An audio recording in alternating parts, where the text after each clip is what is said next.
Welcome to another episode of the Pastor to Pioneer podcast. Today, our guest is Joe Kimmell. Joe is from Oregon, father of three boys, which, man, I can relate with. He was a pastor in the traditional model for over 20 years and now is pioneering some pretty cool stuff there in the Pacific Northwest. Joe, welcome to the podcast, man. Yeah, thanks for having me, Britton. You know, it's funny when I think about Oregon, as a Michigan guy growing up, my only connection, especially as a kid in the late 80s, and my only connection was the game Oregon Trail.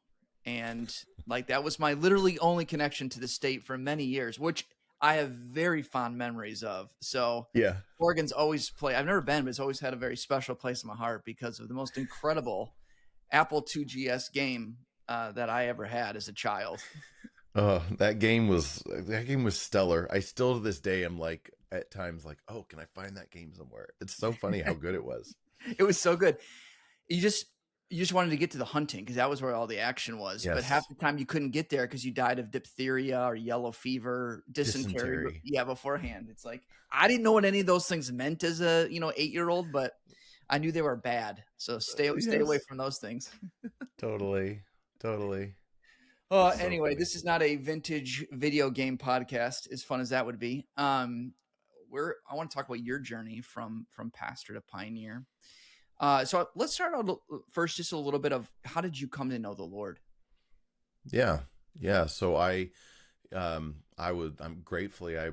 grew up with parents who knew Jesus. That my parents came to Christ in the Jesus movement, and both around that time, and both came out of broken lives and broken families, one blue collar, one white collar, and both were younger believers. They met each other and got married pretty soon, not long after getting interested in each other, and they raised us in the faith. And so I think I came to some form of conviction of my own sin and the need to trust Jesus, at a pretty young age. But it was kind of I don't know, it's like some people like me, there's kind of a series of conversions, like a series of Totally. aha moments and a series of, oh, this is what it means to repent of this, and this is what it means to have faith in this way. And so I've definitely had a series of those even into my adult years. But it's, I think in middle school particularly, I really just, funny enough, I know they get bashed on now, but the Choir of the Fire youth event. Yeah. You remember that? Man, I haven't thought about that also in bring you back? decades. Yeah.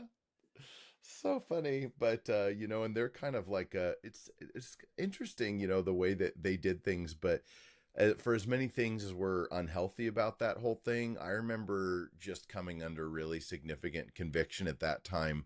And there was kind of a couple different years where I went to those, and it really was like, man, I need to repent and really live for Jesus. Like I need to actually live in faith and surrender. And that was in middle school. I started really studying the Bible on my own finally after that, and saying, okay, I need to quit with just coming and, just saying, I'm sorry, God, and then living my own way the rest of the week or whatever, and that kind of thing. And so I really got very serious about my faith in middle school, and then was able to start, doing different things through middle school and high school. I that's when faith became more strong and vibrant for me. So. Awesome, man. So then what led you from there to you're saying you started in pastoral ministry at a pretty young age. What led you to kind of stepping more into traditional pastoral ministry? Yeah, I don't know if it was Spurgeon who said, you basically, I'm going to butcher how he said it, but it's something along the lines of you shouldn't choose to be a pastor. If you can't help yourself, you've got to preach, and you can't help yourself, you've got to minister. Then, okay, you're a pastor, whatever, and for me, I mean, I was, I couldn't help myself. I was just like I had to study the Bible with other people and start and do these things. I remember my parents planted a church when I was about 13. They wanted to be missionaries to Indonesia, and we had a number of international students live with us growing up. Probably 25 to 30 different students at different times, up to 5 at a time, live with us in our house that Wow. lived close to Oregon State University. And there's so many pieces about my upbringing I wouldn't trade for anything. So we were really close to Research Stadium there, where Oregon State University is, and had all these different students live with us. Parents almost became missionaries in Indonesia. They were a series of trips trying to do that. And on the last trip back around 1996, they both felt like God called them to plant a church. So, and it just so happened right close to that time, within several months, the government just went through it. Indonesia went through some crazy stuff. The currency collapsed and a lot of hostile stuff in the government, a lot of unrest, and the people we were going to go work with in Indonesia said, please don't come. You're white, your dad's a businessman, you're Christian, that's like 3 targets on your back. So just like, it would just be more helpful if you didn't come. And Mm. that coincided with my parents feeling like God told them to plant a church. So I was about 13 when they planted the church. I got to be there from the year before they launched, quote unquote, and be part of the prayer meetings, and run around with kids around there, and uh and then probably at they planted when I was about 13, between 13 and 14. And then by the time, sometime when I was 14, I became the worship leader because they couldn't find anybody to lead worship. We had no planting. I mean, we had a very small planting team. We had no denominational background. We had no funding. We had nothing like that. It's kind of hilarious when I see the way that churches get planted today. I'm like, well, we were basically a bunch of hillbillies in that way. So it's just kind of funny. But that being said, you know, ended up becoming the regular worship leader at 14, doing that for, twice a week for 10 years or more, and then when I was 15, I asked my parents, I'm like, there's nobody to like study the Bible with the teenagers. Can I just study the Bible with the teenagers? And they're like, okay. And so that turned into the youth group. And then eventually, a few years later, they're like, one of the guys who he came from India, and he's just had a long lineage of just amazing man of God. He convinced my parents, they're like, we need to ordain this guy. He's got a gifting as a pastor. You can't help himself. And so that's kind of what happened, I guess. Wow. Wow.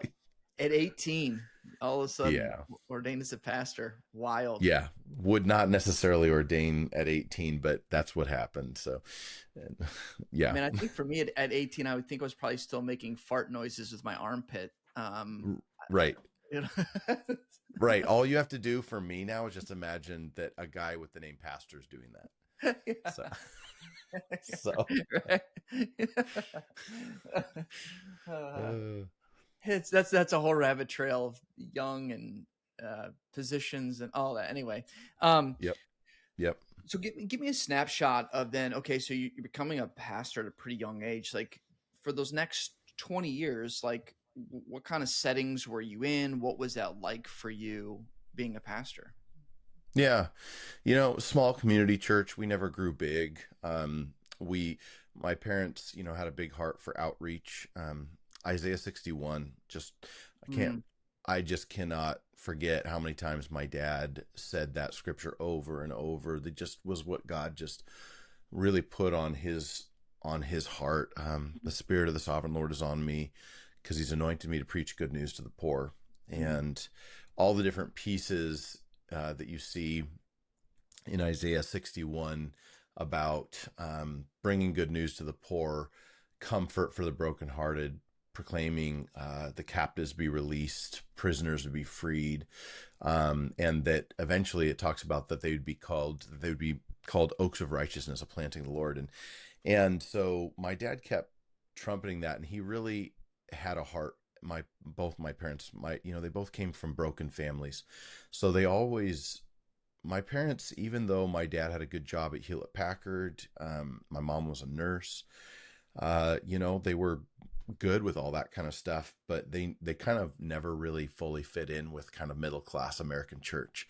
And I think it had a lot to do with their upbringing, that they came from so much brokenness. And so they really had a heart to reach out to young people and to at-risk families and stuff like that. And so they started a youth outreach as a part of what they did there. And so I got to just grow up in the midst of that.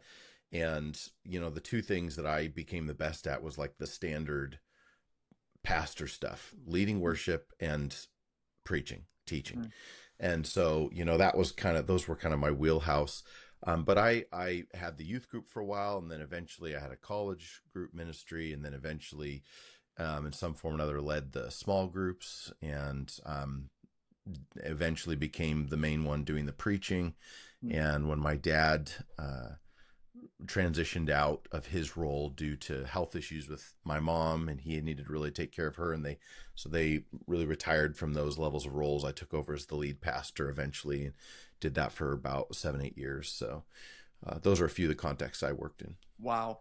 So it sounds like, were you then at that one church your entire time? Entire time. Wow, that's wild. Yep. So obviously you're not doing that now. And Well, we still have the board. We still have the organization. We don't minister in the same. We changed our whole approach. But okay, I'm still. We still have a board. We still have that organization, but we okay, don't operate the same way that we used to. okay. Well, so to talk me through that. Like, why did you make a shift? Like, even before that, like, what started kind of bubbling up in you, or what was going on that caused you to go, hey, we need to at least consider a shift here? Oh yeah, yeah, and that story is really where is the key piece, because basically I told you that my parents had Isaiah 61 in their heart, Yeah. and that was my dad. That was emblazoned in his mind, in his heart, and I think my parents' calling was to be missionaries. Mm. I think what they thought is that meant you had to start a brick and mortar church. Oh. And so it was very interesting as this process went on. And it wasn't that I became disillusioned with church, it's that I became disillusioned with all the overheads and the added pieces of what was needing to be done to reach people for Christ and to really carry out the Great Commission. And Mm. for me, I feel like what clarified for me is at a certain point I was doing church and doing the pieces, and honestly we went through a period of a number of years. I mean, at least 10 years where it was extremely difficult. There were huge losses and pains and failures and struggles. And some of those were my own personal failures and character failures and Mm. struggles that I had. But a number of them were also my mom getting really rare form of cancer, Oh. and then one thing after another, my father-in-law had years of health issues, and he ended up passing away unexpectedly, and it was Mm. really traumatic finding him passed away, Mm. and then transitioning my parents out, and then a big church scandal that I had to pastor through that just took us all by surprise as I was becoming the lead pastor. And then one of our most precious sisters in this small community, with one of our elders' daughter, died very suddenly at 22 years old of a Oh. heart thing. And then one of the guys I'd raised up for years and to be a leader kind of stabbed me in the back and left. And then it was like, and it was just one thing after another. Our new youth leader, we'd had this pretty thriving youth ministry, and a youth leader was brought in by the new executive director of the youth outreach. Wonderful, wonderful guy. Drowned in a river in the middle of a youth event, like in front of all the Mm. kids.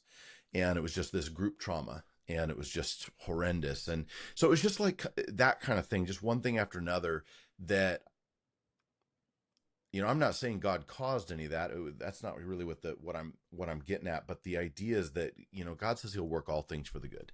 Mm.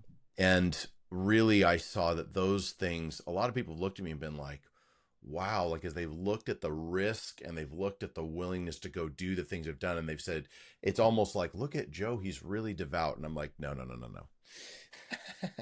That's not it at all." God sovereignly, I believe, allowed me to be broken down in so many Mm, different pieces and ways where, there's so many pieces in my own story. And I found this with so many men that I work with too. There's so many things in the spiritual life, whether it's for a mindset of the loss and multiplication, or whether it's your own soul work and your own addictions or character issues or whatever things, at least for me, I will not generally be ready and willing to do whatever it takes until there's enough pain. So it's just, and honestly, that's been me, and that's been the way it's been for most guys that I work with. So yeah. that's changed the way I pray for people. When I pray for the lost at this point, and I'll be honest, I didn't have a heart that was broken for the lost, Mm, not nearly the way God meant to. But it took me failing in so many ways. It took me struggling in so many ways. It took so much pain in my mm, own life to come to a place where I could once again identify with what it was like to be hopeless, what mm, it was like to be almost surrounded by what felt like despair, hopelessness, pain, loss, to cause me to realize what people were going through around the world, and to pull my head out of the place where I was just surrounded by comfortable Christianity. wow. So that happened, and it really is such a coalescing of so many factors. Also, I came to a point where I realized that our little church did not have what it took, and this is going to sound really crass, but it didn't have what it took to become essentially competitive in the marketplace of consumer Christianity. For sure. We didn't have enough programs for enough people, especially like we'd had this youth program that had been growing. It was phenomenal. Once, our precious friend Matt, drowned in the river in front of all these kids. And I'm sorry to bring up kind of a morbid story, but that was such a group Mm, trauma. for sure. Our youth group never recovered from that. Like we never came back, and it was just kind of like, it was like starting from scratch again, but it was worse than starting from scratch Oh, because yeah. you had this huge painful event. And so, that, and whose fault can you call that? Like it was the kind of thing where, he made some choices that were a mistake and where he went in the river, and it just was the way what happened. Of course we learned from it, but the thing is, it's like that whole thing, at a certain point I was praying to God, and I just said, God, I just said, I feel like a failure. I feel like we're struggling to get traction. Mm, And God, it pretty distinctly, the thought came to mind, you don't have to succeed at something I never asked you to do. wow. And it was just like, and he basically said, it's totally fine to fail at something that I never asked you to succeed in. Wow. And then what happened, you pair that, I mean, I was going through the 12 steps. I've struggled with addiction and stuff, and I was so focused on spiritual formation, which is of course really good, and people in the midst of mission lose the spiritual formation piece, and that's its own mistake. But I realized at a certain point too, and this is where all these pieces just started to come together, that it was like, I saw that in the 12 steps, if you're familiar with them, the very last step is, and the people found that who are struggling with whatever addiction they're struggling with, that they still needed this. They could admit they were powerless, and they could surrender to God, and they could do the moral inventories and make amends to the people and get in prayer and all the things. And there was still one thing they needed to stay sober, and that was, they had to carry the message. Hmm. And I realized it was like, literally, disciple making was built into the very fabric of the universe. It Mm, was built into the fabric of the design of everything, that even AA and all of these offshoot programs and all these things are finding that unless, but basically my formation and healing mm, will be inhibited by not getting out there and sharing with others who still suffer. That Mm, God built it as like teeth, the being blessed to be a blessing, and all the theological pieces that God won't give to you what he can't give through you, that, you know, that all the people he's blessed throughout history, he will limit that. If they, he won't even, you won't even stay forgiven if you won't forgive others. If you don't mm, pass on mercy to others, it will be withheld from you. It mm, just, I just realized it's literally, it's part of God's design. And so that was a huge piece. And then also just realizing going into COVID, after so much loss, and then sending out my brother, who's a precious, you know, partner. He was one of our best leaders. He mm. was our best leader, I think. And it's just like, and here we are in COVID, and everybody's going to live stream. And I watch everybody go to live stream, and I'm looking at this, and I'm like, we're live streaming. There's nobody here basically. And I just Mhm, realized you can just change the channel and go to mhm, the next channel of church and content. mhm. And it was like, God was like, I didn't call you first to be a content creator. I called you to make disciples among the lost. And it was just like, and if I was honest, I didn't know how to make disciples among the lost. And so that was Wow. very exciting, but it was also like, if I'm really honest, I don't know how to have spiritual conversations. I don't know how to do so much of this stuff. I don't know how to multiply myself. I don't know how to multiply leaders. Um, and so there was so much I didn't know how to do. And I felt also, once again, so many pieces coming together. I also saw the way that the government could shut down the primary method of expressing the Great Commission for the church, which was Sunday morning services, through essentially just a disease happening, that it could get shut down through that. And I felt like God said, Joe, I want to prepare you to do church in a way that will not skip a beat with whatever cultural change happens. Wow. If the church has to go underground, if they take away, I mean, it was like the scenario started playing through my head. If preaching the whole Bible becomes hate speech, and the government passes hate speech legislation, or there's another pandemic, or whatever piece it is, COVID showed us what was possible in the United States for majorly shutting things down. And I felt like God said, I want to build something stronger, more flexible, more scalable, something that can flex and scale with whatever happens. And all of those pieces came together. We also did years of discernment, where we were praying, we were fasting, and we were listening in group discernment. I did a bunch of training with Ruth Haley Barton, Mm, and about pursuing God's will together, and various different things.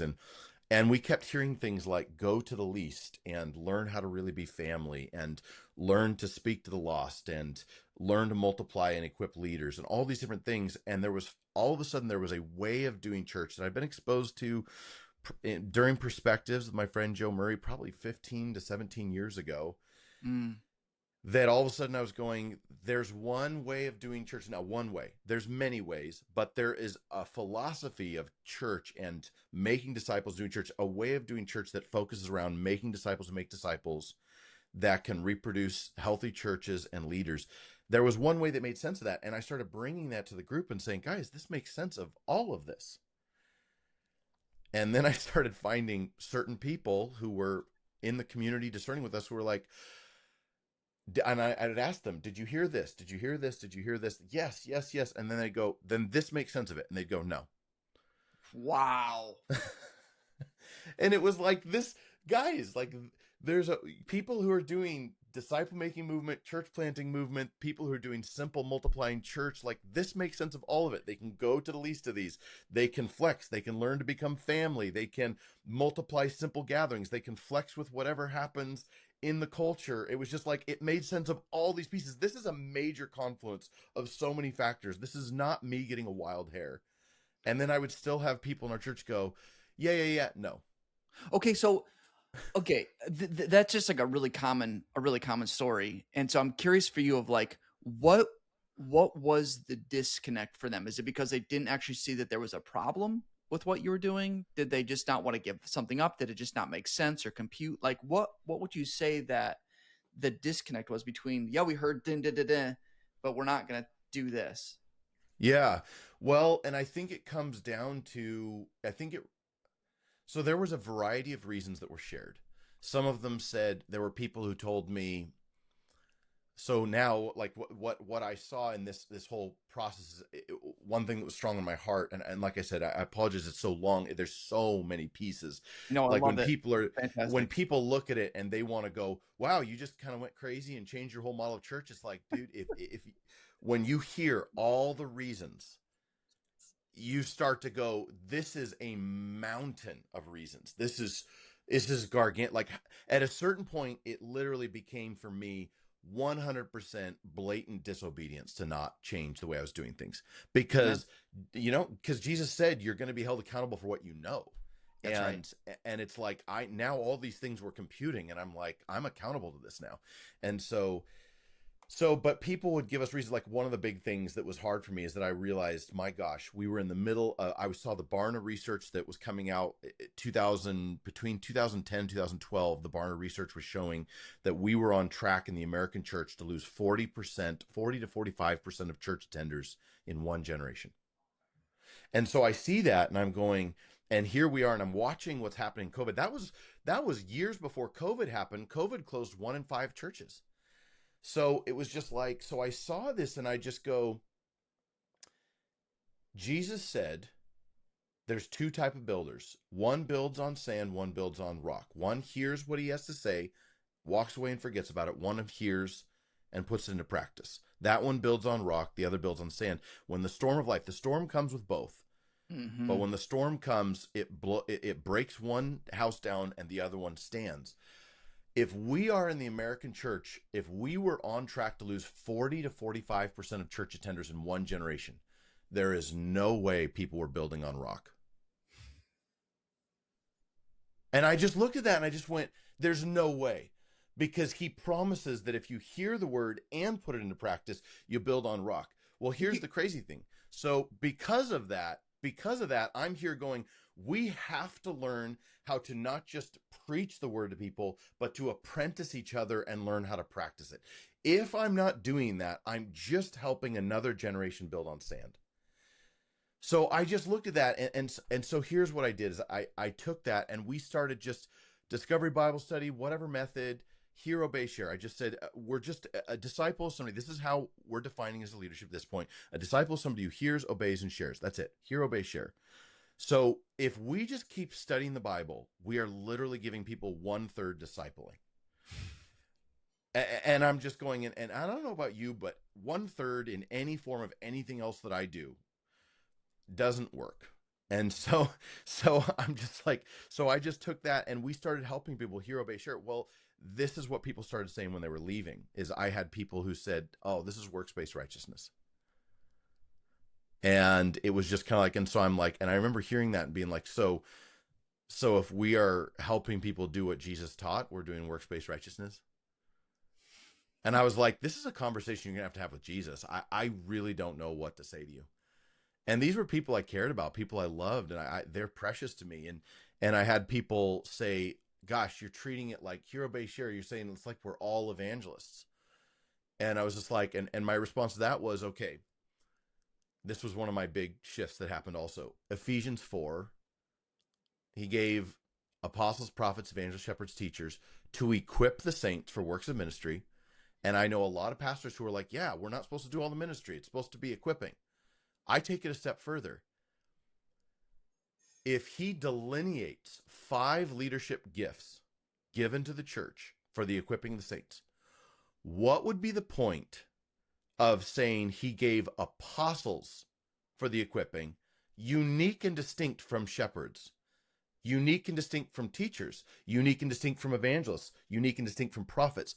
Why would those 5 unique and distinct things be given as equipping unless you or I or whoever might be not gifted to be an apostle is supposed to share in apostolic work that an apostle needs to equip you to do? And evangelists are supposed to equip you and I or whoever's not gifted to be an evangelist, and I'm not gifted as an evangelist, to share in evangelism work. What would happen in the church if everybody was given certain tools to join with gifted shepherds in helping shepherd each other? Mm. What would happen in the church if prophets were equipping people to hear from God better, Mm-hmm. rather than they're the ones who hear from God only. And it says equipping the saints for them to do the works of ministry. So, and I just kept having people give me these pushbacks of like, I'm not an evangelist. And it's like, great, you're not an evangelist. But can you see that evangelists are supposed to, they are commanded, they are given the task of equipping the saints to help in the work of the ministry? And what would that mean for them to do it uniquely as an evangelist? So I just, and so I just having these questions, and people just, Wow. I don't know, they either didn't see it in some cases, or what it came down to for me is they signed up for a different way of doing church. And here I was asking them to do something different. And I just Well, what had I to hear, bless them. Go ahead, well, sir. yeah, and what I hear with that too is like I'd imagine is yeah, they signed up for a different way of doing church, but it also sounds like they signed up with a different definition of a disciple and Yes. probably thought they were killing it in the old way, and you're coming in and going like, actually, this is what we think the Bible is defining as a disciple. It's this, and now you realize how short of that you're falling, and going, oh, wait a minute, this is not what I signed up for. I like that Yeah. old version better. So that Right. makes a ton of sense then. And so you had a lot. I mean, how many people left? Like, what percentage of people left kind of during this time as you're trying to shift Yeah. things? I would say the majority, the majority of people left. We were already a small church. Um, yeah, the majority left. And some of those relationships were 15, 20-year relationships, some of them Mm-hmm. 5, 10 years. They were long relationships. And so it was a cost there. And of course, as always, you look back and you go, I could have done this better and that better and such. Yeah. But we work to shepherd people. We work to listen to people and love people. We sent them out and blessed them on their way out. I wouldn't say there's any significant division or, Lord willing, any unresolved hurt from anybody that left. Wow. And Wow. that's for me as I'm a pretty shepherd prophet kind of first person. I'm very shepherd prophet. So it's like that was a real win for me, is that I was going, if I can, I really believe, somebody said this to me, a guy named Gary Schmitz from Kansas City years ago. He told me, he said, the kingdom is built at the speed of trust. Mm. And I remember hearing that and going, okay. And I can get intense. I can fly off the handle. I can do all those things. But I've really worked to try to say, how can I preserve these relationships?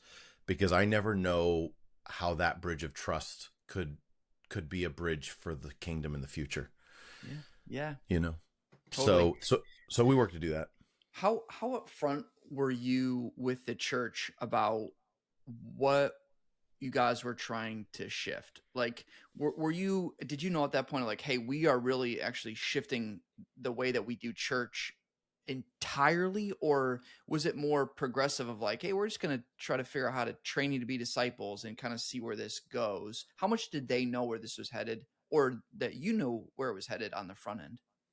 Yeah, I think we knew that where we were going was equipping everybody to make disciples among the lost who make disciples. Okay. I think we didn't know exactly what form that would look like. We were fine with that. If not only were we fine with it, I know my wife and I. My wife was. I'm a communicator at some level. That's one of my giftings. Maybe not consistency, but penetration and communication. And so she was just like, you can't stop preaching. Like you can't stop, and so, but what happened was that as we lost more people, even though we were willing to do a hybrid thing, keep a Sunday gathering going, have, churches that house churches or whatever simple form of disciple making churches that would go deep in community, that would help everybody hear, obey, share at a deeper level, building those deeper relationships. What ended up happening is that we lost enough people that it was essentially impossible to maintain a Sunday morning gathering because it takes a lot of resources. It does. And so then when we're at a point where we face a crossroads, we ultimately opted. I remember I cast my vote for trying to keep Sunday services, but I got outvoted. And it's always funny when, when you have a leadership that votes on things, and some people will feel really hurt that they didn't get the vote. And it's like, guys, it happens to me too, even though I'm, kind of one of the central leaders. And so that's what happened. And it broke my heart, but I think it was for the best. So we didn't get burned out. We had to prioritize. If I had to choose between keeping music and, Sunday school music and kids church and a message happening once a week versus really learning to do a form of simple church that helped everybody get equipped more and go deeper. That was what I was under conviction from the Holy Spirit I had to do. It was this transition really has started 6 years ago in my thinking, but it was 2022 that I became convinced enough of doing this that I started getting very significant training, and I was doing weekly training on this with a group nationally called eLife, the Oh megachurch yeah, to multiplication people. yeah, great guys. Heard a lot of those guys on the podcast. Oh, very cool. And my friend Brent Hofen and Yeah, Chris great guy. Galanos and those guys, and so then in 2023 we'd gotten to the point. During 2022 I came to the leadership, to our board, and I noticed that the people in our discernment community who were really helping hear from God, that we were coming to a point where we were hearing, but we weren't willing to do. There were people who weren't willing to do. So I shut that group down at that point. And yeah, certain pieces may be better as group leadership, but I was convinced before God, I was like, if we cannot do what we feel like we hear the Holy Spirit saying to our best guess, and people will go, I'm not sure if I'm hearing God well enough. And I go, it doesn't even matter. I said, go take your best guess at what God's saying to you and go do it. And I feel I over and over, I've seen that God will bless that. If you just take your best guess at what you read in the word and what you believe the Holy Spirit is telling you to do with it today, and you take your best guess and do what he says, then great. But if you can have frankly, it's even worse if you have hard, clear evidence that he's saying something and you don't do it. Mm, What's the point? Then what is the mhm, point? And so mhm. I shut that group down, and I went to our board, and I said, at a certain point, I just cast a vision. I said, this is what I'm convinced we're supposed to do. And they unanimously agreed. And so that unanimous agreement, then they allowed me, and I said, can I reconstitute the board with people who have this same heart of making disciples among the lost and multiplying to see the commission finished? And they said yes. So I started bringing people in and doing that. And in 2023, we started sharing with the whole church that this is the direction we were going to go. And we took a 2-year process from 2023, January 1st, 2023 to December 31st of 2024. Yeah, we took a Mm. 2-year process Wow. and shared vision, slowly moved into this, started to integrate practices. And at the end of that, we had few enough people that we realized in our launch of simple churches, that was all we had the bandwidth to do, was Yeah. focus on the simple disciple making churches. Does that answer the question? Oh, it does. Like, it's just really helpful for a lot of our listeners, just hearing the details of that. One, it validates those that have made this journey and had a similar experience, but also I think for those listeners that are just contemplating, well, what could this look like for me? Or, I think just having the detail that you just shared is really helpful. I guess when I hear that, I'm also wondering, so you lost a lot on the front end, and it ended up being a gift because then it made the decision for you of like, we're Yeah. not doing the hybrid, we're just going all in here. Did you find that at that point when you lost or when you launched, those people stuck around, or did you see more people stepping away as you went all in on this more simple expression of the church and focus on disciple making without the traditional Sunday morning? No, once we launched the house church in my house, that group, we lost very little after that. Okay. We've essentially only grown since then. Wow. So it whittled it down, and then we had the core group of kind of ride or dies, and then there was a few people who just logistically, couldn't keep going with us, but and that was only one family I can think of like that actually, and so it basically stopped at that point, and then we started growing. We started getting new people coming in. we started reaching lost people here and there and so on. And so, by God's grace, we're growing, and we're little by little. It's very, very small, Mm-hmm. nothing impressive, but Mm-hmm. we are. I've seen more in the last year and a half that we've done the house church in my living room, and we also have one or two other churches that were part of this group that came out of our little Southside Community Church, and then we have a group like Moy Soriano and others Mm-hmm. around the area that we band together with and do things together with, and that network is growing, and our own house church is growing. It's gotten to where it's too big, and we are just been very actively preparing for a second church to multiply out of it. But I've seen the people in that group, because I'm a guy, I'm a shepherd, shepherd first kind of mentality. One of the big metrics I wanted to look for is that I wanted to see that people were really feeling loved. And it's just been incredible to me to hear people come in and visit and say, I've never experienced more love in a community than what I've experienced here. Mm.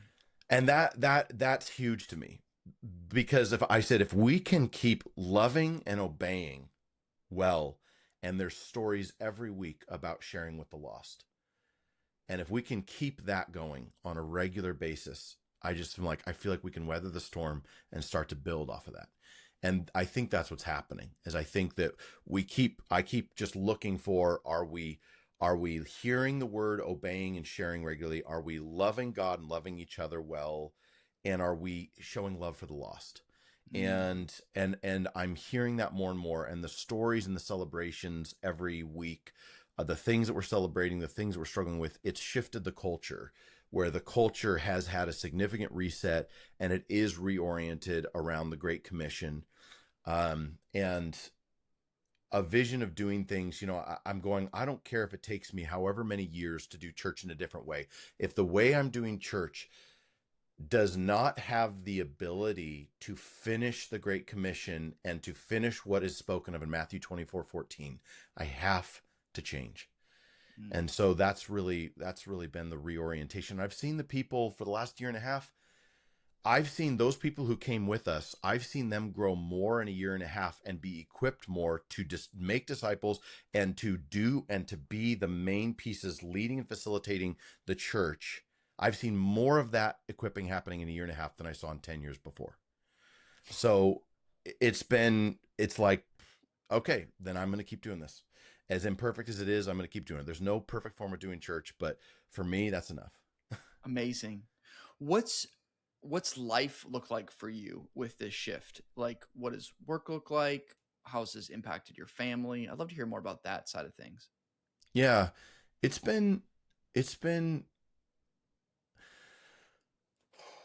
it's been an incredible stretch for those pieces. What I love, I did some of these practices with disciple making, simple church format. I did it with my family for 2 years before doing it in our living room with the church.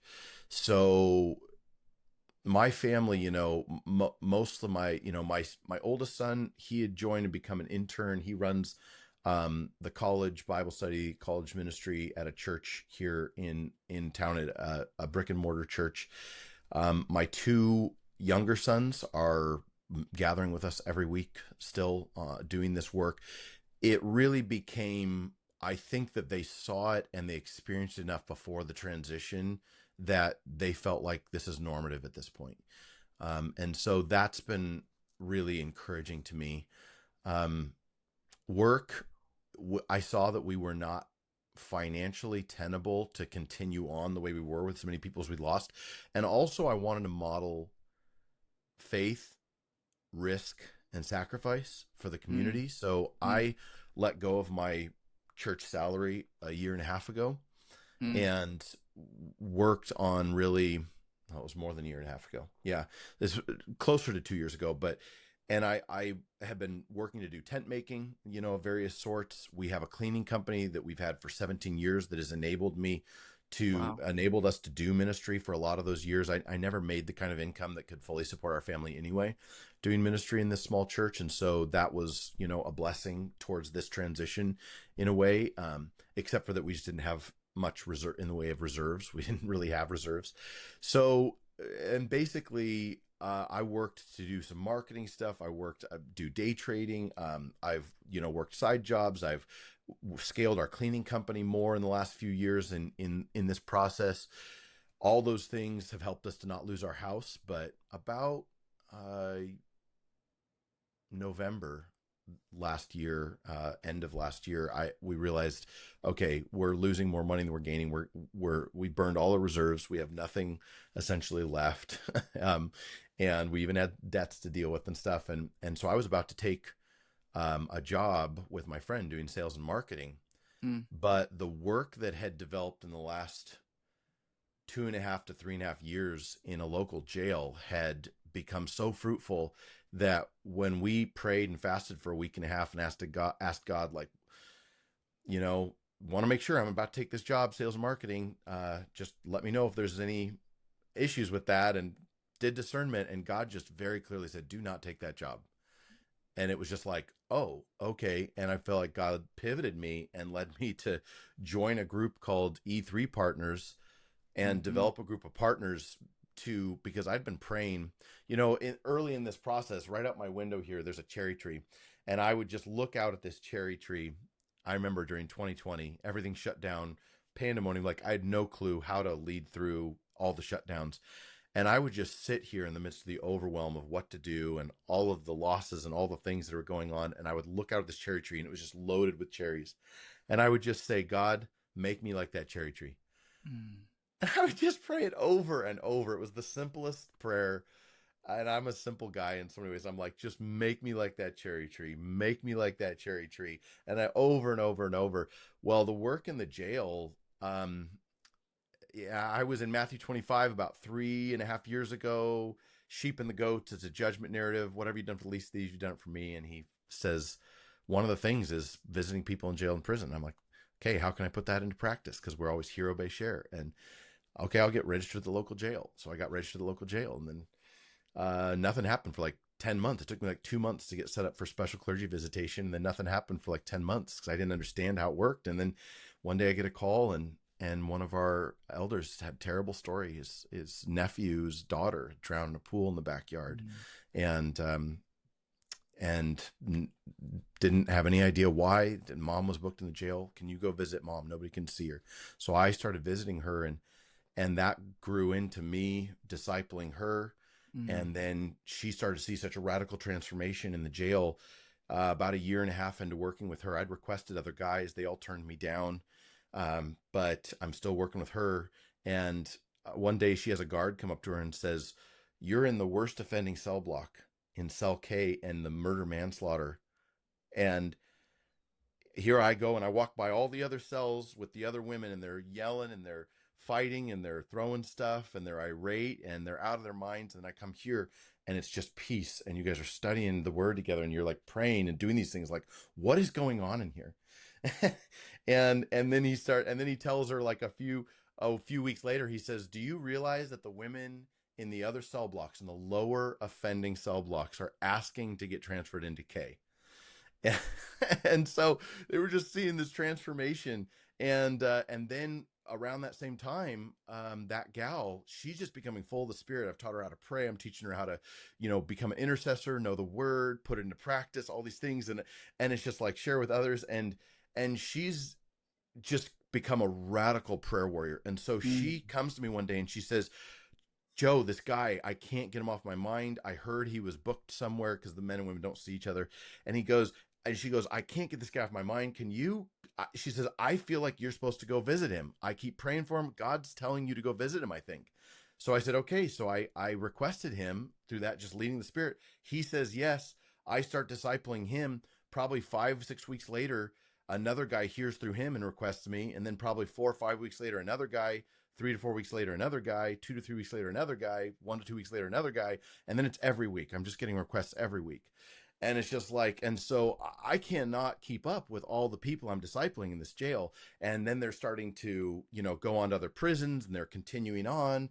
And so now I've got people at this point in 4 or 5 prisons across the state who are, who I've been discipling, and they're continuing on in these different prisons. And it's just spreading, and it's, starting to multiply. I find out from this gal that I'm working with that she's Even though I wasn't pushing metrics every week, I was just doing the work of the soul and listening to the Spirit every week. I find out one day, oh, I just baptized somebody.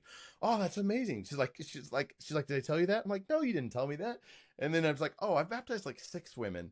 And it's just like, and she's just baptizing. And so we're just seeing this work grow. And so when I was about to take this job in sales and marketing, God was just like, no, no. It was just like, the prisons are going to open up to you. And so I started, just this vision grew. So now what we're going after is the vision we're going after is to equip and empower inmate run disciple making churches in every prison in Oregon. So that's what we're going after now. And I've joined this group called E3 Partners to help me coach, to help do this. And because these guys have a no place left vision and heart. Mm-hmm. And it's been radical. Just the meetings I've had with people believe in this vision. We're growing a base of partners. They're starting to spread across different parts of the state, who are wanting to be interested, we also have a group that is focused on the local county jail here. We're in a spot that's perfect. Corvallis and Albany are both county seats. One's a county seat for Benton County, that's Corvallis, and one for Lynn County, which is Albany, where I'm at. And so we have a joint group. They're only 15 minutes from each other, the 2 county seats, Corvallis and Albany. Mm. So we have a group that's developing to make disciples who make disciples in the jail, that is now multi-church, that is coming together, that is growing slowly but surely. And these people have started seeing the results of what I'm starting to see. And they're asking me, can you train us? Can you train us? And they're from Assemblies of God, and they're from Community Amazing. Church, and from Calvary Chapel, and from these different. Amazing.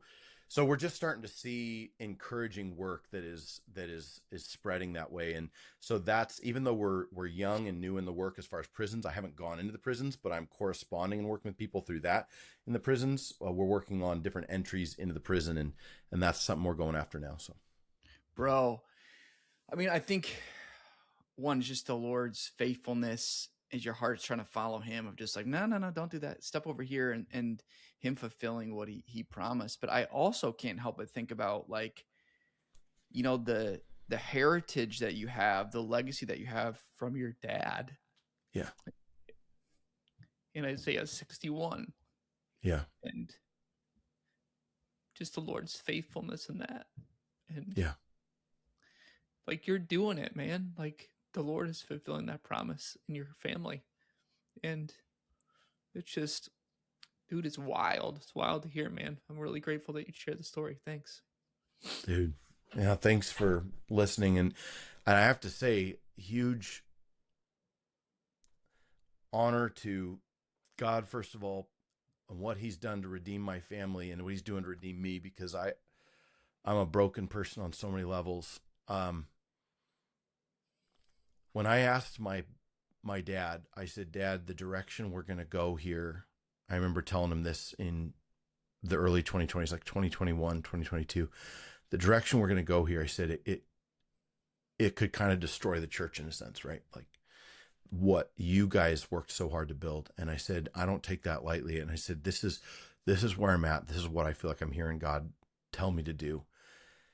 And I asked him, and he listened to that, and he said, that's exactly the mission God gave. That's exactly what you need to do. So he just supported it 100%, lock, stock, and barrel.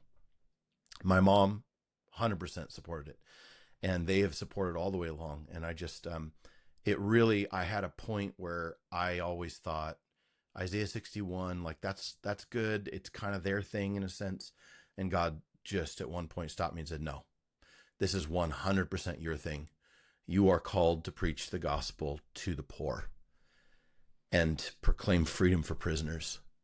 And the wild thing is, what's developed is actually working with prisoners, and it actually talks about prisoners Right. in Totally. Isaiah 61, that they would be called oaks of righteousness. And through this process, I got connected to the only church planting movement in the North American continent by many people's standards, which is the Texas prison system. And these people in the Texas prison system are now my coaches. They are now my mentors. I've gotten to go into the Estelle unit, max security prison, and I've gotten to watch this stuff. And I saw guys from every major gang in the United States there. I saw Bloods, Crips, Aryan Circle, Aryan Brotherhood. I saw Mexican cartel, drug runners from Nicaragua, Honduras, all these places, Argentina, coming through the border, getting picked up, booked in max security prison, and now they're being trained in 4 fields. They're being trained in disciple making. They're being trained in authentic manhood, how to do their finances, whatever different pieces. But they're being trained, and these guys have now trained thousands of guys. They have hundreds of churches going in the Texas prison system, and I'm listening to and learning from these guys. And so we're trying to bring it to the West Coast. Come on. I love it. Man, I'm just so just encouraged by your story, God's faithfulness in it, and what He's doing there in Oregon. Um, I'm wondering from you, Joe, like the journey that you've been on for a while, the ups and the downs, this journey you've had from pastor to pioneer. What what encouragement would you give to someone else on the journey? Is there anything else on your heart that you feel like maybe you didn't get to share today, or just something that you feel really passionate about for others that are maybe on a similar journey or considering a similar journey? What would you want to share with them? Yeah, I would share this. Whatever your world is that you can't lose, what good is it to gain the whole world and forfeit your soul? Mm, And is it possible to accomplish the task of Matthew 24:14 mm, with traditions made from men? Is there any other way to accomplish a God sized vision for the entire globe without the power of God Himself? mm, And can we build something without God building it? Over and over, so many of those scriptures, unless a kernel of wheat falls to the ground and dies, it remains alone. But its death will produce many more. And God kept calling me to that scripture. He kept telling me, unless God builds, we labor in vain. mm, I've got to stop asking God to join me in what I'm doing. And I have to be willing to surrender and join Him where He's already at work. And the only faith I see that truly honors God, I don't care what story you get, Abraham and Sarah, and they've got to be so old, there's no way they can have kids. And that's the only time that He gives them a kid. Gideon getting from 20 or 30,000 troops down to 300 to fight 30,000. That's the only time God's going to show up. mm, Over and over, fill that altar with water, douse it to overflowing, get it so soaked there's no way anything can burn, and then torch that thing. There's only a faith that the only faith God will fill is a faith that risks. mm, A faith where you've burned the ships, there's no other mhm, options but God to mhm, show up, and that's when He likes to show up. mm, So I just encourage people to not be afraid of putting themselves in those positions. mm. So Thanks, brother. That was a great word. Really encouraging. Well, Joe, man, I'm grateful that you'd be willing to be on the podcast and share your story. It means a lot, man. I'm really inspired by what you've been up to and what God's doing. thanks, And man. one of these days, I always tell Moy this, like I got to go out and hang with him. And I got to actually go do it one of these days, and I got to see you face to face too when that time comes.